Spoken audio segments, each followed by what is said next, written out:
ತಾಯಿಯ ಆರೋಗ್ಯವನ್ನ ಎಚ್.ಡಿ. ಕುಮಾರಸ್ವಾಮಿ ವಿಚಾರಿಸಿದ್ದಾರೆ. ವೈದ್ಯರು ಉತ್ತಮ ರೀತಿಯಲ್ಲಿ ಚಿಕಿತ್ಸೆಯನ್ನ ಕೊಡ್ತಾ ಇದ್ದಾರೆ. ಈ ಹಿಂದೆ ಕೂಡ ದೇವರ ದಯೆಯಿಂದ ಮನೆಗೆ ವಾಪಸ್ ಬಂದಿದ್ರು. ಈ ಹಿಂದೆ ಆಸಿಡ್ ದಾಳಿಯಲ್ಲಿ ಬದುಕೋಕೆ ಸಾಧ್ಯ ಇರಲಿಲ್ಲ.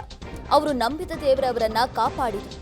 ಈಗಲೂ ಕೂಡ ಅವರ ನಂಬಿದ ದೇವರೇ ಕಾಪಾಡಬೇಕು. ಆಸ್ಪತ್ರೆ ಬಳಿ ಕೇಂದ್ರ ಸಚಿವ ಕುಮಾರಸ್ವಾಮಿ ಭಾವುಕವಾಗಿ ಮಾತಾಡಿದ್ದಾರೆ.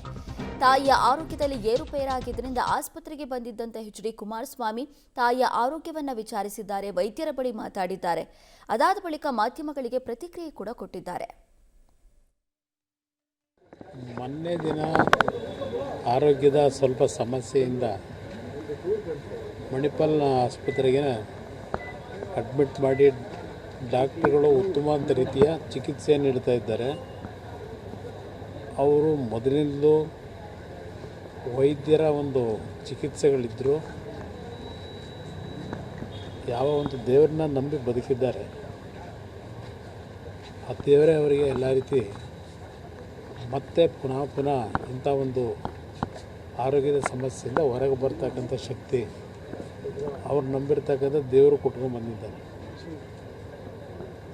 ಸುಮಾರು 25 ವರ್ಷಗಳ ಹಿಂದೆ ಯಾವೊಂದು ಆ್ಯಸಿಡ್ನ ಅಟ್ಯಾಕ್ನಲ್ಲಿ ಬದುಕಲಿಕ್ಕೆ ಸಾಧ್ಯ ಇಲ್ಲ ಅಂತಕ್ಕಂಥ ಸನ್ನಿವೇಶದಲ್ಲೂ ಅವ್ರು ನಂಬಿರ್ತಕ್ಕಂಥ ದೇವರು ಪ್ರತಿನಿತ್ಯ ದಿನಕ್ಕೆ 10 ಗಂಟೆ ಅವರ ದೇವರ ಕೋಣೆಲ್ಲ ಪೂಜೆ ಮಾಡ್ತಕ್ಕಂಥ ಅವರ ನಡವಳಿಕೆ ಏನಿದೆ, ಆ ದೇವರೇ ಅವ್ರನ್ನ ಕಾಪಾಡ್ತಕ್ಕಂಥದ್ದು.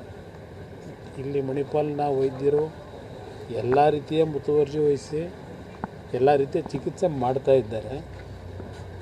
ಆದರೆ ಅಂತಿಮವಾಗಿ ಆ ಚಿಕಿತ್ಸೆಗಳನ್ನು ಮೇಲ್ಪಟ್ಟು ಅವ್ರು ನಂಬಿರ್ತಕ್ಕಂಥ ನಮ್ಮ ತಾಯಿಯವರು, ಆ ಒಂದು ರಾಜರಾಜೇಶ್ವರಿ ತಾಯಿ ಏನಿದ್ದಾಳೆ ಮೊದಲಿಂದಲೂ ಕಾಪಾಡಿರ್ತಕ್ಕಂಥದ್ದು ಆ ತಾಯಿ. ಅದರಿಂದ ಆ ದೇವರ ನಂಬಿಕೆ ಅವರೇನು ಇಟ್ಕೊಂಡಿದ್ದಾರೆ, ನಮ್ಮ ತಂದೆಯವರು ನಂಬಿಕೆ ಇಟ್ಕೊಂಡಿದ್ದಾರೆ. ಯಾವುದೇ ಸಮಸ್ಯೆಗಳಿಲ್ಲದೆ ಮತ್ತೆ ಪುನಃ ಅವರು ಉತ್ತಮವಾದಂಥ ರೀತಿಯಲ್ಲಿ ಮನೆಗೆ ಬರ್ತಾರೆ ಅಂತಕ್ಕಂಥ ಒಟ್ನಲ್ಲಿ ಕುಮಾರಸ್ವಾಮಿ ಅವರ ಮಾತಿನಲ್ಲಿ ಒಂದು ಭಾವುಕತೆಯನ್ನು ನಾವೆಲ್ಲರೂ ಕೂಡ ಗಮನಿಸಿದ್ವಿ. ಯಾರಿಗಾದರೂ ಕೂಡ ತಾಯಿ ಆರೋಗ್ಯದಲ್ಲಿ ಏರುಪೇರಾಗಿದೆ ಅಂದ ತಕ್ಷಣ ಒಂದ್ಸಲ ಟೆನ್ಷನ್ ಆಗುತ್ತೆ. ಕುಮಾರಸ್ವಾಮಿ ಅವರು ರಾಜ್ಯಕ್ಕೆ ಮುಖ್ಯಮಂತ್ರಿ ಆಗಿದ್ರು. ಈ ಹಿಂದೆ ಕೂಡ ಒಬ್ಬ ತಾಯಿಯ ಮಗ